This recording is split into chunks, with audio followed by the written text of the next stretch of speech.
The phone shattered the silence at 3:47 a.m.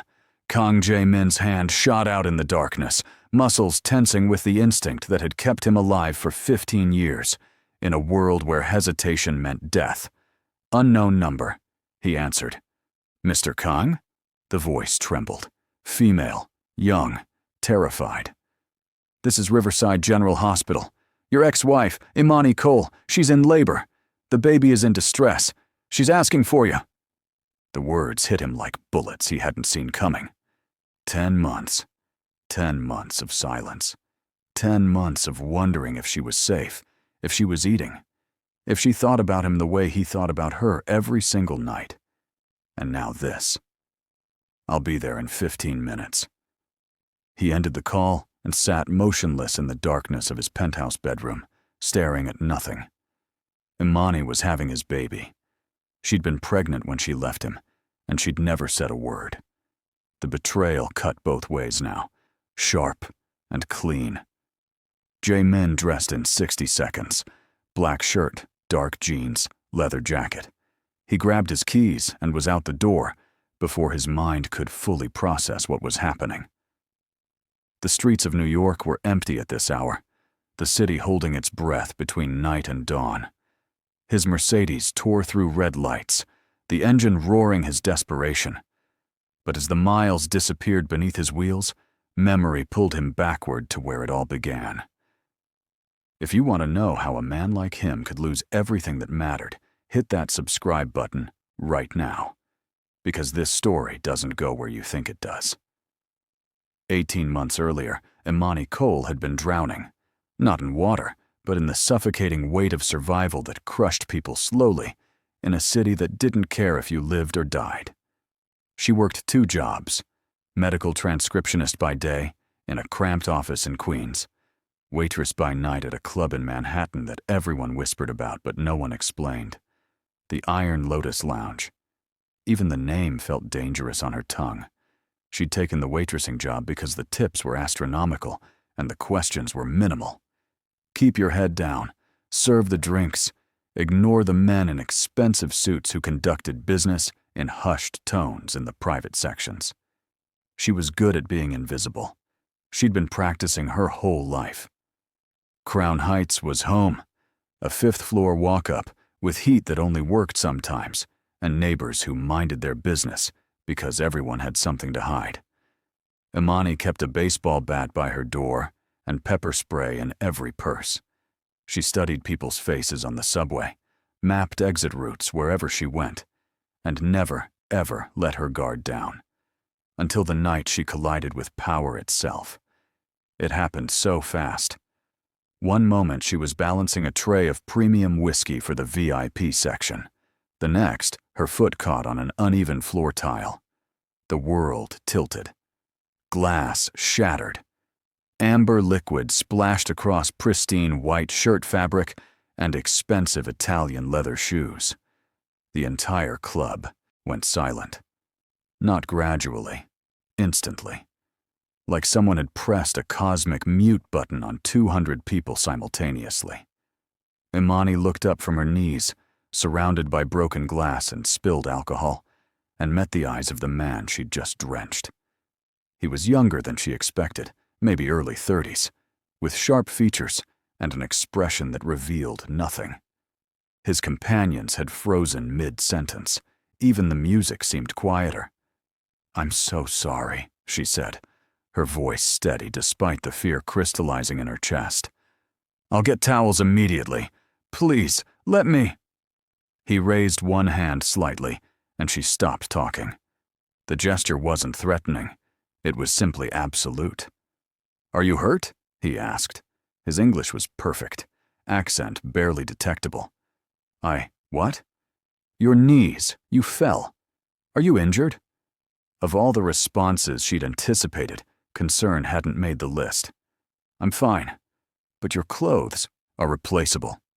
He stood, and she realized he was taller than he'd seemed sitting down. He extended his hand to her. "Come." The glass. She stared at his hand like it might vanish if she blinked. Behind him, a younger man with similar features whispered urgently in Korean.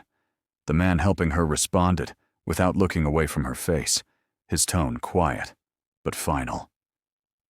Imani took his hand. His grip was firm, warm, and he pulled her to her feet with effortless strength. A server appeared instantly with a dustpan, while another materialized with towels. "What's your name?" the man asked. "Imani. Imani Cole." "Imani."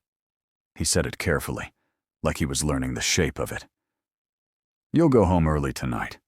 Someone will drive you." That's not necessary. It wasn't a question. But his voice held no anger, just certainty. He turned to the manager hovering nearby. "She keeps her full shift wages, and there's no incident report." Then he was gone, melting back into the VIP section like he'd never left, leaving Imani standing in the aftermath of the strangest encounter of her life. She learned his name from whispered conversations in the break room. Kang Jae-min. The younger brother was Dae-hoon. They owned the Iron Lotus Lounge and several other businesses throughout the city. Businesses that served as fronts for an organization that had been operating in New York's shadows for 2 decades. Everyone knew. No one spoke about it directly. 2 days later, Imani received a phone call from an unknown number. "Miss Cole," male voice, professional. "My name is Eli Park. I work for Mr. Kang. He'd like to offer you a position." "I already have a position. 2, actually." He's aware. This would replace both. Personal assistant, 60,000 starting salary, full benefits, and you'd work exclusively on legitimate business matters. No exposure to any activities outside standard corporate operations. Imani sat down on her couch, phone pressed to her ear, trying to process numbers that would change her life. "Why me?" "Mr. Kang values composure under pressure. You demonstrated that quality. Are you interested in discussing details?" She should have said no. Every survival instinct she possessed screamed danger. But $60,000 meant no more double shifts. It meant heat that worked and groceries without calculator math. It meant breathing room in a life that had been suffocating her since she was old enough to understand that the world wasn't fair and no one was coming to save her. "I'll meet with him," she said. The meeting happened in an office building in Midtown. Corporate, bland, aggressively normal. Jae-min sat behind a desk with actual windows and city views, wearing a suit that probably cost more than her monthly rent. Eli Park stood to the side, tablet in hand. "Miss Cole, thank you for coming." Jae-min gestured to a chair. "I'll be direct.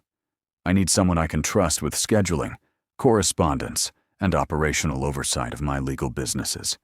You'll have access to sensitive information, which means loyalty isn't optional. It's essential." "What kind of sensitive information?" "The kind that proves I pay my taxes, follow labor laws, and maintain strict separation between legitimate enterprise and everything else." He leaned forward slightly. "I'm not asking you to compromise your ethics. I'm asking you to help me maintain mine." "Why would someone in your position care about that?" "Because power without principle is just violence." He said it like it was obvious. "I don't expect you to understand my world, Imani. I expect you to help me navigate the parts of it that matter, for reasons beyond profit." She studied his face, looking for deception and finding only exhausting sincerity. "If I see something illegal, you walk away. No questions. No consequences." He slid a contract across the desk. "Read every word. Negotiate anything. But know this. If you accept, you're under my protection. That's not negotiable either." Imani took the contract home. She read it 17 times. She called a lawyer friend from college who nearly choked when he saw the salary and benefits package. Everything was legitimate. Everything was clear. She accepted the position on a Monday. By Wednesday, she understood that Kang Jae-min was the most complicated man she'd ever met. He arrived at the office at exactly 7 every morning. He spoke 4 languages fluently. He never raised his voice, But when he spoke, rooms went quiet. He donated anonymously to schools in immigrant neighborhoods. He paid his employees above market rate and never missed payroll. He also had people who feared him so completely they would agree to anything he suggested without question. Imani watched him move through two different worlds with the same calm precision. In morning meetings with restaurant managers and club owners, he discussed profit margins and customer experience. In afternoon calls conducted in Korean with the door closed, his voice never changed, but the air, pressure in the room seemed to shift. She kept the boundaries clear. She managed schedules, vetted contracts, coordinated with legitimate business partners. When Dae-hoon or other members of the organization needed to speak with Ja-min about matters outside her purview, she simply stepped out. "You're not curious?" Ja-min asked her once, 3 months into her employment. They were alone in the office late on a Thursday. Imani was organizing files while he reviewed quarterly reports. "Curiosity is expensive," she said without looking up. "Wise answer. I grew up in a neighborhood where minding your business was survival skill number 1. He was quiet for a moment. Then, "What made you leave Crown Heights for this job?" "Crown Heights is home. I didn't leave it." "You know what I mean." Imani finally looked at him. He'd removed his suit jacket and rolled up his sleeves, exposing forearms corded with lean muscle and a tattoo she'd noticed before, but never asked about. He looked tired. Human. "I took this job because working 2 jobs was killing me slowly," she said. "And because you told me I could walk away if I saw something that crossed my line. Most people in your position wouldn't offer that option. Most people in my position are idiots who confuse fear with respect." He set down his pen. "Do you regret accepting?" "Not yet." "Good." Something flickered in his expression. Relief, maybe. "I'd like to know if that changes." It didn't change. Over the following months, something else changed instead. Something Imani didn't have a name for at first. It started in small moments. The way Jae-min always noticed if she'd skipped lunch and quietly had food delivered. The way he'd ask her opinion on business decisions that had nothing to do with her job description and actually listen to her answers. The way he'd switch languages mid-conversation with other Korean speakers to ensure she wasn't excluded. The way he looked at her sometimes when he thought she wasn't paying attention. Imani had learned young that attraction was a luxury she couldn't afford. She'd dated occasionally, but never seriously. Never anyone who made her want to rearrange her carefully constructed life. She'd certainly never been stupid enough to develop feelings for her extremely powerful, extremely dangerous employer. Except she was developing feelings. Undeniable, inconvenient, absolutely terrifying feelings. She caught herself watching the way he moved. Economical, controlled, like violence was always an option, but never the first choice. She noticed the precise way he spoke, choosing words with the care of someone who understood their weight. She saw the exhaustion he carried in the rare moments when he thought no one was looking. And she saw the way he looked at her, like she was solving a puzzle he hadn't known existed. 10 months into her employment, everything shifted. It was late, nearly midnight. Imani should have left hours ago, but they were preparing for an audit of the restaurant holdings, and the paperwork was endless. Jae-min had sent Eli home around 10 and insisted on ordering dinner. They ate Thai food at the conference table, surrounded by documents and laptop screens. "Can I ask you something?" Jae-min said suddenly. "You're the boss. You can ask me anything. Do you ever regret the things you've had to give up for survival?" The question caught her off guard. "Like what?" "Dreams, plans, the life you might have had if the world was different." Imani set down her chopsticks. "I don't spend a lot of time on hypotheticals. The world is what it is." "That's not an answer." "It's the only answer I have." She met his eyes. "Why are you asking?" He was quiet for a long time. Then, Because I wonder sometimes if people like us, people who've had to be hard to survive, if we lose the ability to want things that aren't about safety. What do you want? She asked softly. Something I have no right to want. The air between them changed, thickened. Imani's heart was doing something complicated and dangerous in her chest. Jae-min, you should go home, he said, standing abruptly. It's late. I'll have a car take you. But she didn't move. She stood up too, facing him across 3 feet of charged space. What if I don't want to go home? His control was extraordinary. She saw the moment he decided to let it slip just slightly. Then you're making a choice that will complicate everything. Everything's already complicated. Not like this. How do you know? She took 1 step closer. Maybe I've been choosing this for months and just didn't have the courage to say it out loud. He closed the distance between them in 2 strides. His hand came up to cup her face with devastating gentleness. If we do this, he said quietly, I can't promise it won't destroy you. Then don't promise. She turned her face into his palm. Just don't lie to me. Ever. About anything. I won't. He kissed her, like he was afraid she might disappear, like she was made of something precious and dangerous. Imani kissed him back with 9 months of repressed wanting, and when they finally broke apart, they were both breathing hard. This changes everything, he whispered against her forehead. I know. It changed everything slowly at first, then all at once. They kept their relationship private, not secret, but carefully contained. Daehoon figured it out immediately and pulled Jae-min aside for a conversation in rapid Korean that Imani didn't understand but could feel from across the room. Eli simply raised an eyebrow and adjusted their schedules to include more late-evening strategy sessions. Imani learned what it meant to be with someone who lived in the spaces between legal and lethal. Jae-min never involved her in anything questionable, but she wasn't naive. She knew the phones that rang late at night weren't about restaurant reservations.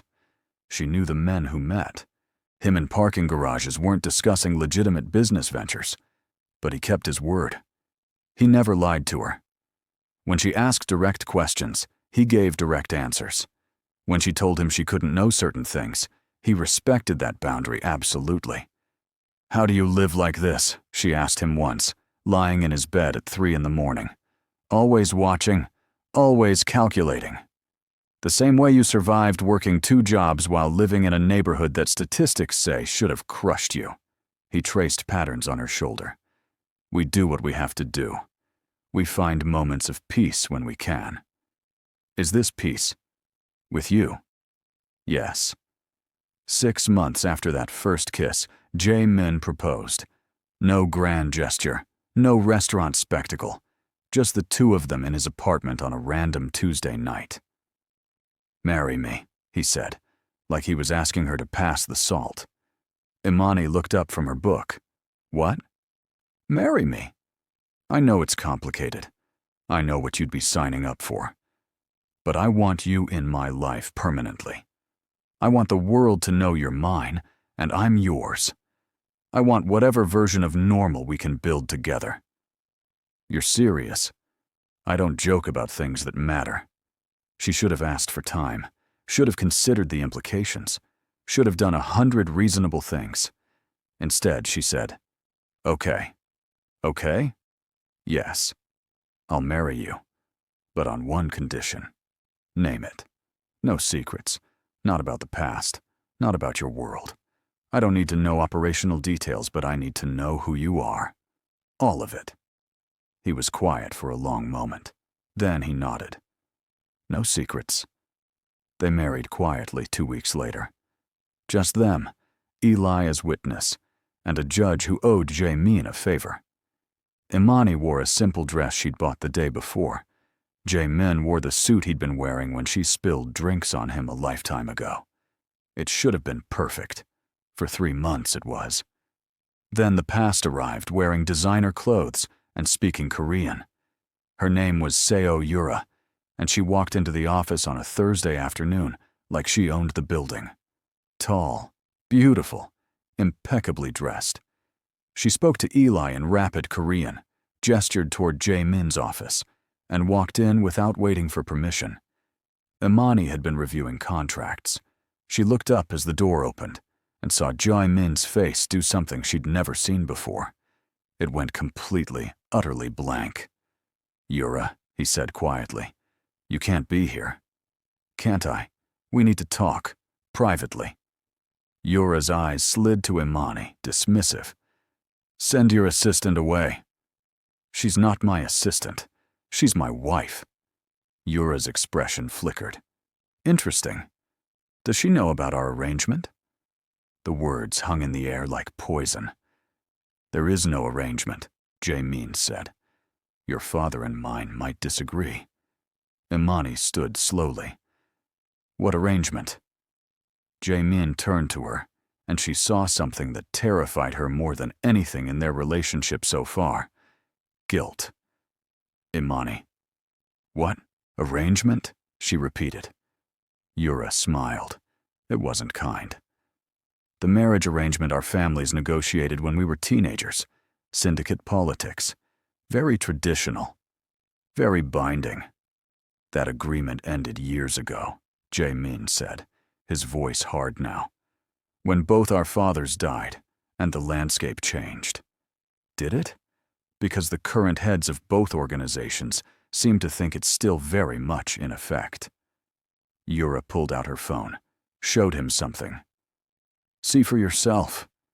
Imani watched Jae-min's face as he read whatever was on that screen, watched something close off behind his eyes. "I need to handle this," he said finally. "Yura, we'll meet tomorrow. Bring the documentation." "Imani." But Imani was already moving toward the door. Not running, just walking with purpose and dignity, even though her world was fracturing. "Imani, wait!" She stopped in the doorway but didn't turn around. "Did you know about this when you married me? I thought it was over. Truly, I wouldn't have. But you knew it existed." Silence. That was answer enough. "We'll talk about this," Jae-min said. "I'll fix it." "Sure." Imani walked out. She went home to her apartment in Crown Heights, the one she'd kept even after moving most of her things to Jae-min's place. Old habits. Always keep an exit. She didn't cry. She sat on her couch in the darkness and tried to understand how she'd been stupid enough to believe that someone like him could be with someone like her without complications that would eventually tear them apart. Her phone rang 17 times. She didn't answer. At midnight, someone knocked on her door. She knew it was him before she looked through the peephole. "Go away, Jae-min. Please, let me explain." "You already explained. You had an arrangement you forgot to mention. Very simple. It's not simple. Nothing about my life is simple. But I swear to you, I thought that agreement was dead. Unenforceable. I wouldn't have put you in this position if I'd known. But you did know it existed. You knew there was a possibility this could come back. And you married me anyway without telling me." She heard him rest his forehead against the door. "Yes. That's the problem, Jae-min. Not that it exists. That you didn't tell me. I was trying to protect you." "From what? Information? The truth? That's not protection. That's control." "You're right." His voice was raw. "You're absolutely right. I was trying to control the narrative, to keep the ugly parts of my past from touching you. But I broke my promise. No secrets. And I'm sorry." Imani opened the door. He looked wrecked. Tie gone, shirt wrinkled, hair disheveled. But his eyes were clear. "I'll fix this," he said. "I'll dissolve the arrangement. Whatever it takes." "At what cost?" "That's not your problem." "It is if people die because you want to keep me." He flinched. "It won't come to that." "You can't promise that." "No, I can't." He reached for her hand. She let him take it. But I can promise that I'll handle this, that I'll protect you, that I love you more than any political alliance or organizational obligation. Those words, she'd never heard them before. He'd never said them before. Don't, she whispered. Don't make this harder. Imani, I need time. To think. To figure out if I can live in a world where your past keeps showing up to claim you. How much time? I don't know. He nodded slowly, released her hand. I'll give you space. But I'm not giving up on us. He left. Imani closed the door and slid down to the floor. 2 weeks later, she filed for divorce. Not because she didn't love him, because she did. Because watching him navigate the dangerous waters of organizational politics while trying to protect her was going to get someone killed. Maybe him. Maybe her. The divorce was fast, brutally efficient. Joe Men signed everything without argument. He made sure she kept the salary she'd been earning, kept her health insurance, kept her dignity. He didn't fight. That hurt most of all. Imani moved through the next months in a fog of grief and survival mode. She found a new job, hospital administrator position at a clinic in Queens. She kept her apartment. She avoided Manhattan entirely, and she didn't tell anyone, not even him, that she was pregnant. She'd discovered it 3 days before filing the divorce papers. Sat in her bathroom staring at the positive test like it was written in a language she didn't speak. She'd thought about telling him, thought about it constantly. But he would have stopped the divorce, would have doubled down on protection and obligation, would have turned their relationship into something about duty instead of choice. So she stayed silent and hated herself for it. Are you even breathing right now? Because this story is about to break your heart in ways you didn't see coming. Drop a like if you're feeling this, and comment what you think Jae-min should do when he finds out. Because that moment is coming, and it's devastating. The call came 10 months later. 10 months of Imani building a life that didn't include him. 10 months of preparing for single motherhood. 10 months of lying to herself that she'd made the right choice. Labor started at midnight. Early. Too early. 36 weeks instead of 40. Imani woke to pain that stole her breath and wetness that shouldn't be there yet. She called 911, stayed calm, gave them her address and medical history. Then she called the hospital and heard herself say words she'd promised she wouldn't say. Call Kang Jae-min, tell him to come. Because despite everything, despite the divorce and the silence and the anger, she wanted him there, needed him there, even if he hated her for the secret she'd kept. Now Jae-min pulled into the Riverside General Hospital parking lot at 4 a.m. He abandoned his car in a loading zone and ran.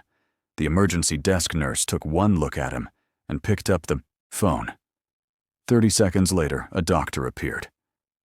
Mr. Kang, I'm Dr. Martinez. Your ex-wife is in surgery. Emergency C-section. The baby's heartbeat became irregular, and we couldn't wait. Is she? We're doing everything we can. But you should prepare yourself. Premature birth with complications. Don't. Jae-min's voice was lethal quiet. Don't prepare me for loss. Just save them. Dr. Martinez nodded and disappeared back through the doors. Jae-min stood in the waiting room and understood for the first time in his adult life what powerlessness actually meant. He'd built an empire on the principle that enough money, enough fear, enough control could solve any problem. But he couldn't threaten his way into that operating room, couldn't negotiate with biology, couldn't do anything except wait. He pulled out his phone, called Dae-hoon. Hyung, his brother answered immediately. What's wrong? Imani's having a baby, my baby, and I didn't know she was pregnant. Silence. Then, I'm on my way. No, stay there. Handle things if this goes wrong. It's not going wrong. You hear me? It's not going wrong. Jae-min ended the call, sat down in a plastic chair that was too small and too uncomfortable, and tried to remember how to pray. He'd given up on prayer years ago, given up on the idea that the universe cared about individual human suffering. But now he bargained with gods he didn't believe in. Take anything. Take his businesses, his power, his life. Just let them live. An hour passed, then 2. Dawn broke over the city, gray and cold. Finally, Dr. Martinez emerged. Jae-min was on his feet instantly. She's alive. Imani's alive. The doctor's expression was carefully neutral. The surgery went as well as we could hope. She lost a significant amount of blood, but she's stable. And the baby? You have a daughter, 3 pounds, 4 ounces. She's in the NICU, breathing on her own, which is very positive. But the next 48 hours are critical. A daughter. He had a daughter. Can I see them? Imani's still unconscious from anesthesia, but I can take you to the NICU. The neonatal intensive care unit was all beeping machines and hushed voices and tiny humans fighting for their lives. Dr. Martinez led him to an incubator in the far corner. "This is Luna," a nurse said softly. That's what Mom said to name her if anything happened. Luna. Moon. Light and darkness. She was impossibly small, fragile. Wires and tubes connected her to machines that monitored every breath, every heartbeat. But her eyes were closed, her tiny fists curled, and she was alive. Jae-min had killed men, had made decisions that destroyed lives, had built his existence on being harder, colder, more ruthless than everyone around him. He looked at his daughter and started to cry. Not silent tears. Deep, wrenching sobs that came from some place he'd buried. So long ago he'd forgotten it existed. The nurse touched his arm gently, and he realized he'd pressed his hand against the incubator, like he could protect Luna through sheer force of will. "She's a fighter," the nurse said. "Strongest preemie I've seen all month. Can I touch her?" "Not yet. But soon. For now, just talk to her. She can hear you." Jae-min leaned close to the incubator, tried to find words that weren't completely inadequate. "Hey, Luna. I'm Jae-min. Your father." His voice cracked. "I didn't know you existed until an hour ago, and I've already decided that you're the most important thing in my entire life. So you need to keep fighting, okay? You need to stay strong. Because your mom is the bravest person I've ever met, and you're half her, which means you can survive anything." Luna's tiny chest rose and fell with the ventilator. She didn't react. But Jae-min stayed there, talking to her about everything and nothing, until a nurse came to tell him Imani was waking up. He found her room, stood outside the door trying to figure out what to say. How do you greet the woman who divorced you, disappeared for 10 months, and just gave birth to your child without telling you she was pregnant? He knocked. Heard a weak, "Come in." Imani looked exhausted, pale, beautiful. Her eyes found his and filled with tears. "You came," she whispered. "Of course I came." He crossed to her bedside, carefully avoiding all the medical equipment. "Did you really think I wouldn't? I didn't know if you'd want to, after what I did. What you did. Imani, you gave birth to our daughter. You survived. That's all that matters. I kept her from you." The tears spilled over. "For 10 months I knew I was carrying your baby, and I didn't tell you because I was scared and angry and—" "Stop." He took her hand carefully. "We'll talk about all of that later. Right now, you need to rest and heal." "Have you seen her?" "Yes. She's perfect. She's fighting." Imani's face crumpled. "She's so small. They told me she might not. She will. She's half you, remember? Strongest person I know." "I'm not strong. If I was strong, I wouldn't have run, wouldn't have kept this secret, wouldn't have—" "You survived. That's the definition of strong." He squeezed her hand gently. Rest now. I'll be here. You don't have to. I'm not going anywhere." And he didn't. For the next 48 hours, Jae-min split his time between Imani's room and the NICU. Dae-hoon brought him changes of clothes and food he barely touched. Eli handled business calls in the hallway. The world outside continued spinning, but Jae-min existed entirely in the liminal space of hospital fluorescence and medical uncertainty. Luna improved slowly, day by day, hour by hour. On the third day, the neonatologist said she could be held. "Would you like to do skin-to-skin contact?" the nurse asked Imani. "It helps with bonding and regulation."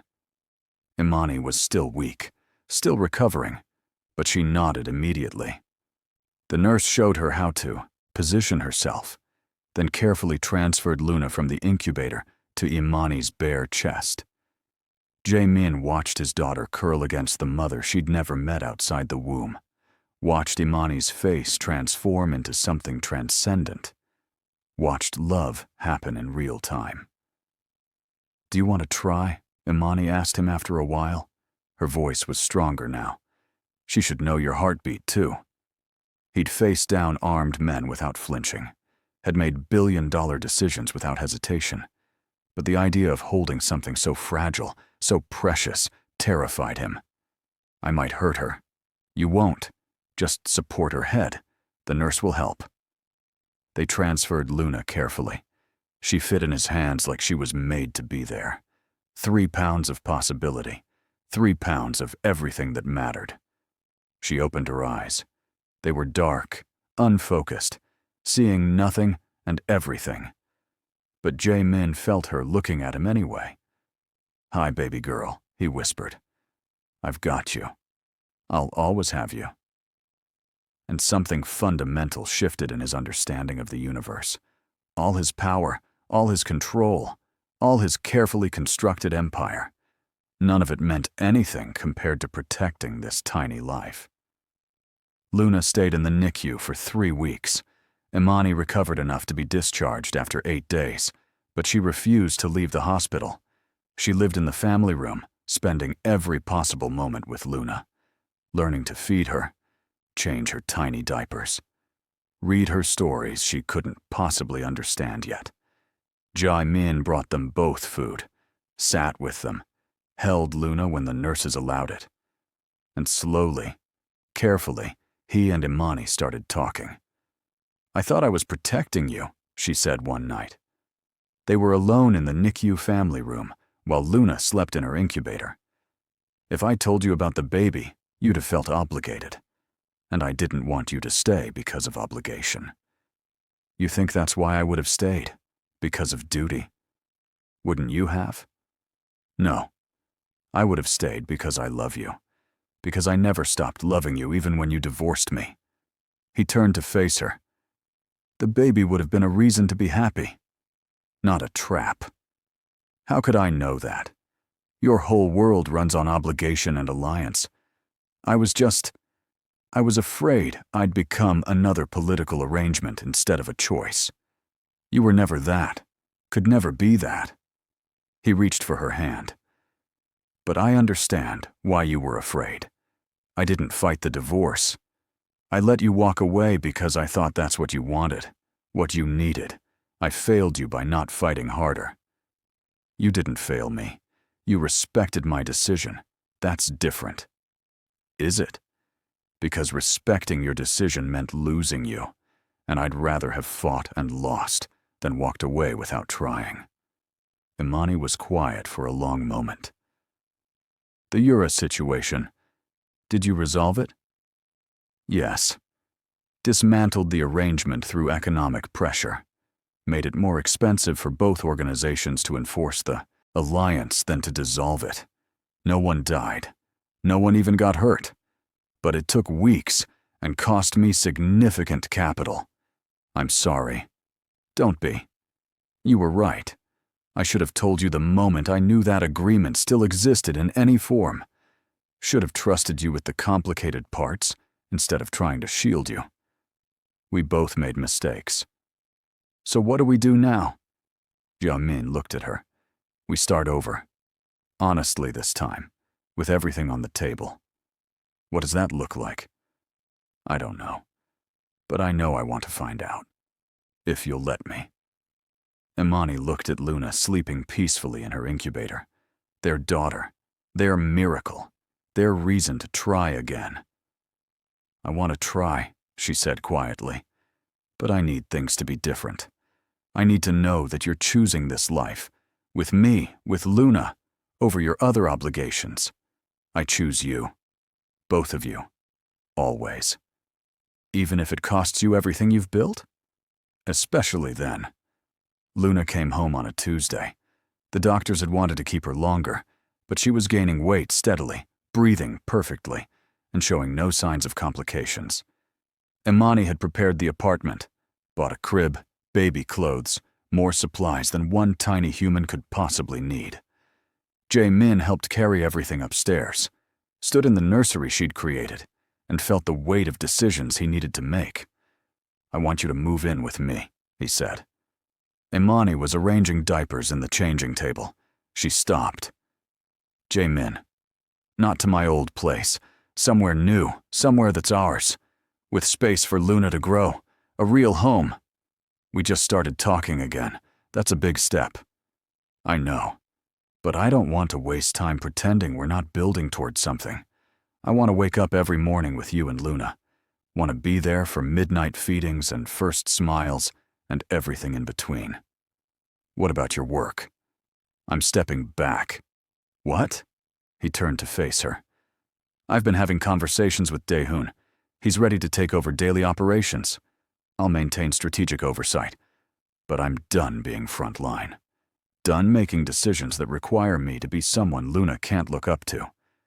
You can't just walk away from that world. I'm not walking away. I'm establishing boundaries. There's a difference. He crossed to her. I've spent 15 years building an empire that meant something. Now I want to build a family that means more. Imani searched his face. You mean that? I've never meant anything more in my life. She kissed him. Slow and deep and full of possibility. When they broke apart, Luna made a small noise from her bassinet. She's going to rule us completely, Imani said, smiling. Good. She should. They moved into a brownstone in Brooklyn a month later. Hawthorne Street. Tree-lined and quiet. Far enough from Manhattan to feel like escape. Close enough for Jae-min to handle business when necessary. The house had 4 bedrooms, a backyard, and space for all of them to breathe. Imani's books filled the shelves. Jae-min's art covered the walls. Luna's nursery had windows that caught morning light and turned it into something magical. It wasn't perfect. They had fights about boundaries and communication, about when Jae-min needed to handle organizational business, and when he needed to be present as a father, about Imani's fear that his past would always find them.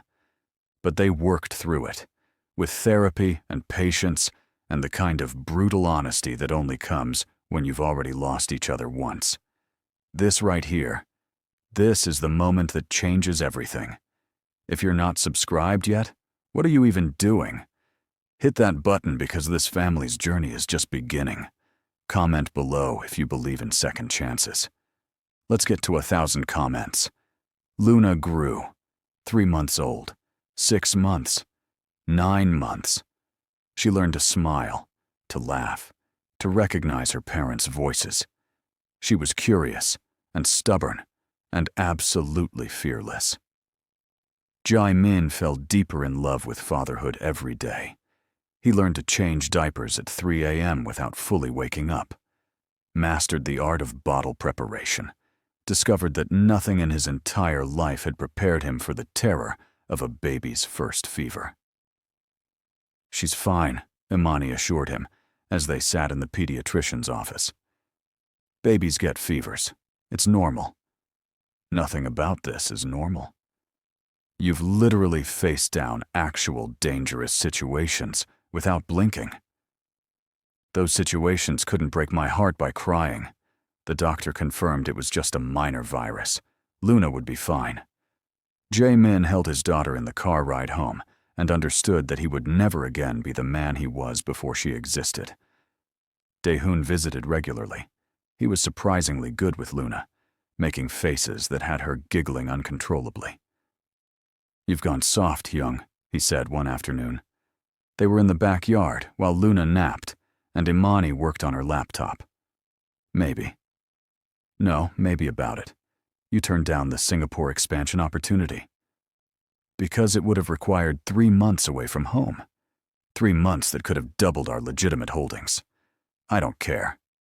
Jae-min sipped his coffee. "Money's just money. I have enough. What I don't have enough of is time with them." Dae-hoon shook his head. "You know there are people in the organization who think you're weak now. Let them think what they want." "Hyung, I said what I said." Jae-min met his brother's eyes. "I didn't leave that life to make other people comfortable. I left because watching my daughter exist matters more than any power I used to have. If that makes me weak in their eyes, I'll live with it." Dae-hoon was quiet for a moment. Then he smiled. "Good, because I happen to agree with you. Family first. You'll find your own family someday. Maybe. But for now, I'm happy being Uncle Dae-hoon to the world's cutest niece." 6 months after moving into the brownstone, Imani told Jae-min she was pregnant again. "Already?" he said, then immediately regretted his wording when she raised an eyebrow. "Is that a problem?" No, Luna's barely a year old." "I'm aware. I'm the one who's going to be pregnant." But she was smiling. "Are you happy?" Yes, I'm happy." He pulled her close. "Terrified, but happy." "Good, because it's twins." "Twins? Congratulations. You're going to be significantly outnumbered." Jae-min processed this information, then started laughing. Deep, genuine laughter that he couldn't remember feeling in years before Imani came into his life. "3 kids, he said. "We're going to have 3 kids. Apparently I'm efficient. Apparently you're perfect." This time, the pregnancy was smooth. Imani had excellent prenatal care, regular checkups, and Jae-min hovering like an overprotective shadow. "I survived the first one," she reminded him. "I can handle this." "You were alone for the first one. This time, I'm here. That's what worries me." But she was joking. Mostly. Having him present made everything easier. He handled Luna during appointments, cooked when Imani was too tired, researched everything about twin pregnancies until she had to physically remove medical journals from his hands. "You're spiraling," she said. "I'm preparing. You're catastrophizing. They're fine. I'm fine. Everything is fine. How can you be so calm?" "Because one of us has to be, and you've already claimed the anxious parent role." The twins were born healthy at 38 weeks, a boy and a girl. They named them Min-jun and Arya. Luna was fascinated by her new siblings. She'd toddle over to their bassinets and pat their tiny heads with surprising gentleness for a 1-year-old. "Careful, Luna," Imani would say. "Gentle touches." Luna would nod seriously and continue her inspection. She'd already decided she was in charge, and Jae-min found it hilarious. "She's going to boss them around their entire lives," he said. "She gets that from you." "Excuse me?" "You heard me." Imani was nursing Arya, while Jae-min held Min-jun. "You have very intense I'm in charge energy." Had. Past tense. Now I'm just a dad who gets bossed around by his 1-year-old. True. Life became beautiful chaos. 3 kids under 2 meant constant motion, constant needs, constant exhaustion. But it also meant laughter at unexpected moments, family dinners that devolved into food fights, late nights where Jae-min and Imani tag-teamed feedings and reminded each other why they'd chosen this insanity. "I love you," he'd tell her, during particularly difficult nights. "You better. This is your fault. Our fault. Fair." When Luna turned 2, they threw a party. Nothing extravagant, just family and a few close friends. Dae-hoon came bearing absurd amounts of presents. Eli brought homemade Korean food. A few people from Imani's clinic stopped by. It was normal. Beautifully, wonderfully normal. Jae-min stood in their backyard watching his daughters play in a plastic pool while his son napped in Imani's arms. The sun was setting, painting everything gold. "What are you thinking?" Imani asked, coming to stand beside him. "That I spent 15 years convinced power was the only thing that mattered. That control and fear and strategic positioning were what made a life meaningful. And now I know I was an idiot." He wrapped an arm around her shoulders. This is what matters. These moments that don't look important to anyone else, but mean everything. Very philosophical for a guy who used to solve problems with intimidation. "I've evolved." "You really have." She leaned into him. "I'm proud of you, for choosing this, for walking away from everything that defined you." "I didn't walk away from everything. I walked toward something better." Luna chose that moment to shriek with joy as she splashed water everywhere. Minjun woke up crying. Arya needed a diaper change. "Better, huh?" Imani said. "Significantly better." They handled the chaos together, the way they'd learned to handle everything. As a team, as partners who'd chosen each other, despite every reason not to. As parents who were making it up as they went along and doing their best. 2 years later, Jae-min and Imani stood in front of the same judge who'd married them the first time. Luna was 4 now, standing between them holding their hands. The twins were with Dae-hoon in the front row, causing quiet chaos. This ceremony wasn't secret, wasn't rushed. It was deliberate and public, and witnessed by everyone who mattered. "I married you once in silence," Jae-min said during his vows. "Married you because I loved you, but was too scared to let the world know how much. This time, I'm marrying you in front of everyone, because you're not my secret. You're my salvation. You took a man who'd forgotten how to be human and reminded him. You gave me children who show me every day what unconditional love looks like. You gave me a life worth living instead of just surviving." Imani was crying. "You came back. After I divorced you. After I kept your daughter from you. After I gave you every reason to walk away. You came back. You chose me. You chose us. You chose this complicated, messy, beautiful life. And I promise to never take that choice for granted."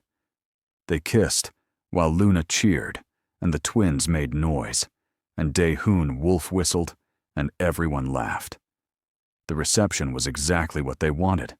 Good food, better music, and all the people who'd supported them through the hard years.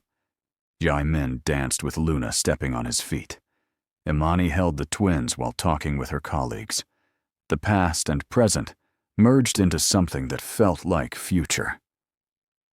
Late in the evening, when most guests had left, and Luna was asleep in Dae-hoon's arms, Jae-min found Imani standing alone on the venue's balcony.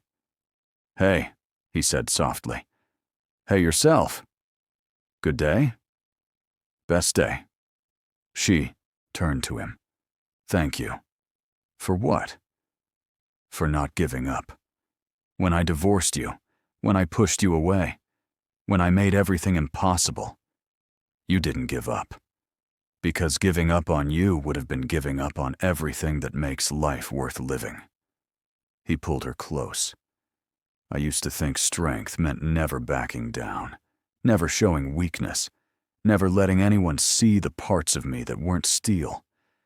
But loving you taught me that real strength is vulnerability, is choosing someone every single day, even when it's hard, is admitting when you're wrong and fighting to be better. You're making me cry at our wedding reception. Sorry. Don't be sorry. Just kiss me." He did. Slow and sweet and full of promises they both intended to keep. The years continued. Luna started kindergarten. The twins learned to walk, then run, then cause coordinated chaos. The house filled with artwork and noise and love that sometimes felt overwhelming. Jae-min still maintained connections to his past life, still advised Dae-hoon on strategic matters, still commanded respect from people who'd once feared him. But those things happened in the margins of his real life now. The life centered around school pickups and bedtime stories, and teaching his kids Korean words for family. If you've made it this far, you're part of something special. This family fought through everything: betrayal, separation, fear, and chose love anyway. If that resonates with you, if you believe in fighting for what matters, subscribe to this channel right now. Share this story with someone who needs to hear it, and comment telling us what you'd fight for, because that's what this is really about: finding what's worth fighting for.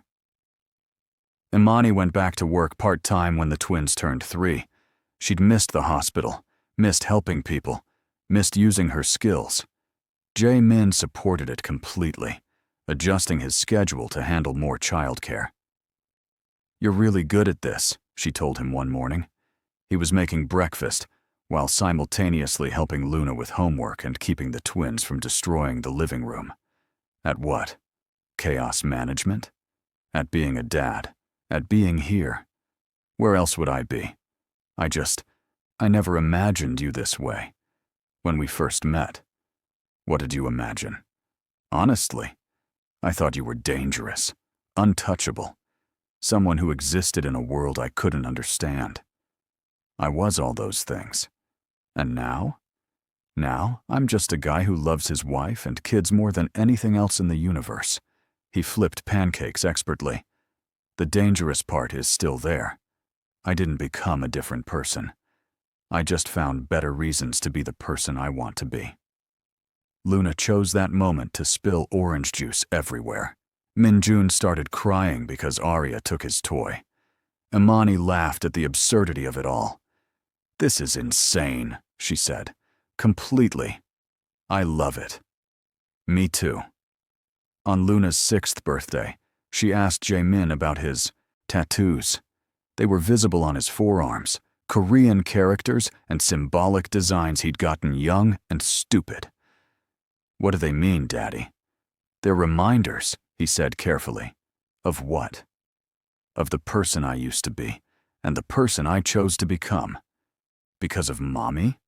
"Because of all of you. Your mom showed me that being strong doesn't mean never being soft. You 3 taught me that protecting what I love is more important than controlling what I don't." Luna considered this seriously.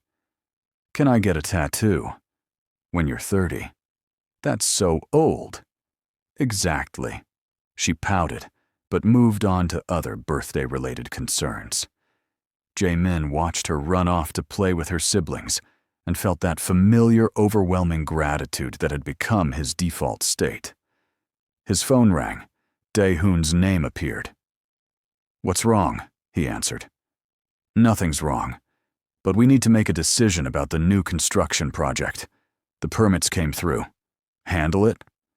"Hyung, this is a significant financial commitment. I need you to at least review. Do you trust your assessment?" "Yes." "Then proceed. I trust you." "You're not even going to look at the numbers?" "Send them. I'll review tonight after the kids are asleep. But my answer won't change. You've proven yourself 10 times over. The organization is yours now. I'm just the guy you call for advice." Dae-hoon was quiet. Then, "Thank you for trusting me with this. You're my brother. I've always trusted you. I just needed to learn how to step back." After hanging up, Jae-min looked around his backyard, at the play equipment he'd assembled, at the garden Imani had started, at his children playing with the kind of carefree joy that came from feeling absolutely safe. This was power.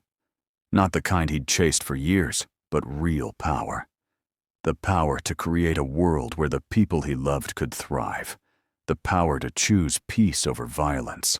the power to transform legacy from something about territory and fear into something about love and protection. Imani came outside carrying the birthday cake. 6 candles flickered in the afternoon sun. "Ready?" she asked. "Always." They gathered the kids, sang together, watched Luna blow out her candles with fierce determination, while the twins tried to help and nearly set their sleeves on fire. It was messy, imperfect, absolutely beautiful. That night, after everyone was asleep, Jae-min stood in the doorway of Luna's room. She was sprawled across her bed, surrounded by stuffed animals and birthday presents. Growing up so fast it made his chest ache. Imani appeared beside him.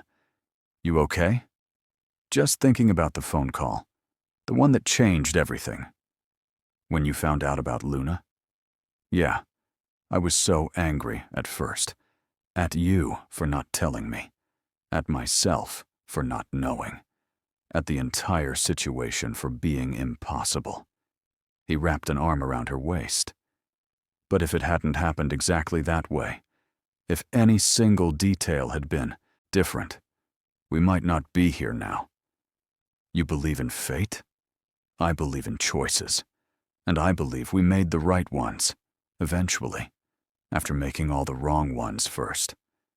That's very diplomatic. I'm a reformed man." She laughed quietly. "You really are. The old you would have handled all of this so differently. The old me would have destroyed everything trying to control it. The new me understands that the best things in life can't be controlled. They can only be protected." They stood together in the darkness, watching their daughter sleep, listening to the sounds of the house, creaking floorboards, the distant hum of appliances, the breathing of children who knew they were safe. "I love this life," Imani whispered. "Me too." "Even the chaos?" "Especially the chaos. Because chaos meant living, meant unpredictability and joy and challenges that had nothing to do with strategic positioning or organizational politics. Chaos meant being fully, completely human." 5 years later, Luna was 11. The twins were 9. They were loud and opinionated and constantly testing boundaries. Exactly what kids should be. Jae-min had been fully removed from day-to-day operations for years now. He consulted occasionally, advised when asked. But mostly he'd become something he never imagined being. A regular dad with a regular life, who happened to have an irregular past. He coached Luna's soccer team, helped the twins with their science project, attended school functions and parent-teacher conferences. He was just another face in the crowd of parents trying their best. Most people didn't know who he used to be, didn't know the things he'd done, the person he'd been.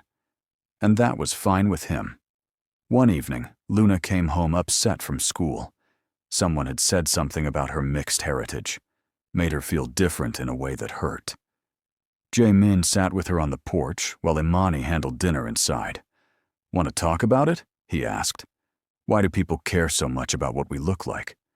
"Because people are scared of things they don't understand, and difference makes them uncomfortable." "That's stupid." "It absolutely is." "Did you ever experience that?" "All the time. Still do occasionally. Your mom too. It's one of the reasons we work. We both understand what it's like to be underestimated because of how we look or where we came from." Luna was quiet for a moment. "Kids at school asked about you. Said they heard things about what you used to do." "What did you say?" "That you're my dad and you're good at what you do." Jae-min smiled. "Perfect answer." "But what did you do? You and Uncle Dae-hoon before we were born." He'd known this conversation was coming, had prepared for it. But preparation didn't make it easier. "I made choices I'm not proud of, did things to survive and succeed that hurt people. I believed power was the only thing that mattered, and I built a life around that belief. And then you met, Mom. And then I met your mom. She showed me that power without purpose is just destruction. That real strength is protecting what you love, not controlling what you fear. Do you regret who you were? I regret some of the things I did, but I can't regret the path that led me here, to you and your siblings, to this life.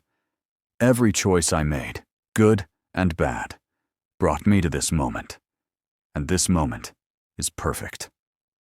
Luna leaned against him. I'm glad you're my dad. I'm glad you're my daughter. Inside, the twins were arguing about something. Imani's voice cut through the noise with practiced authority, the sounds of family, of home. Come on, Jamin said. Your mom needs backup. They went inside together. Luna immediately took the twins' side in whatever argument was happening. Imani shot Yamin a look that said, You're outnumbered. He was, completely, and he wouldn't have it any other way. The story could end here. Happy family. Complicated past resolved. Everyone living their best life. But life doesn't work in neat endings. It works in moments, in choices, in the daily decision to show up and be present and choose love over everything else. 10 years after that late-night phone call that changed everything, Jamin and Imani sat on their porch watching sunset. The kids were inside. Luna was 16 now. The twins were 14. Almost grown, almost ready to leave and build their own lives. Do you ever think about what might have been? Imani asked. If we'd never met? If we'd never figured it out? If I'd stayed divorced? If you'd stayed in that world? Every day. And every day, I'm grateful we didn't choose that path. Even with everything we went through. Especially because of everything we went through. The pain made us better, stronger, more honest. Imani took his hand. I never thanked you properly. For what? For showing up. That morning at the hospital, you could have been angry, could have rejected Luna, could have made everything about betrayal and hurt feelings. Instead, you showed up and you stayed. There was never another option. The moment I knew she existed, she was everything. You both were. Are you happy? Deliriously, terrifyingly, completely happy. Good, because I am too. They sat together as the sun disappeared and the city lights began to glow. Somewhere inside, their children were living their lives with the kind of security that came from knowing they were loved absolutely. This was the legacy Jamin had built. Not territory or fear or organizational structure. Just a family that knew how to fight for each other, how to forgive, how to choose love even when it was hard. He'd ruled a dangerous world once, had commanded respect through power and strategic ruthlessness. But love had taught him which battles were worth fighting. And this battle, the daily fight to be present, to be honest, to be better than yesterday, this was the only one that mattered. If this story moved you, if it reminded you that it's never too late to change, to choose differently, to fight for what actually matters, then do us a favor. Subscribe to this channel so you never miss stories like this. Drop a comment telling us what you'd choose if you had to pick between power and love. Share this with someone who needs to remember that people can change. Because that's what we're really talking about here. The possibility of transformation.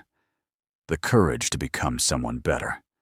The strength it takes to admit you were wrong and start again. Luna came outside. Dad? Mom, the twins are fighting again. Jae-mun stood. What about this time? Does it matter? They're always fighting. Fair point. He looked at Imani. Duty calls.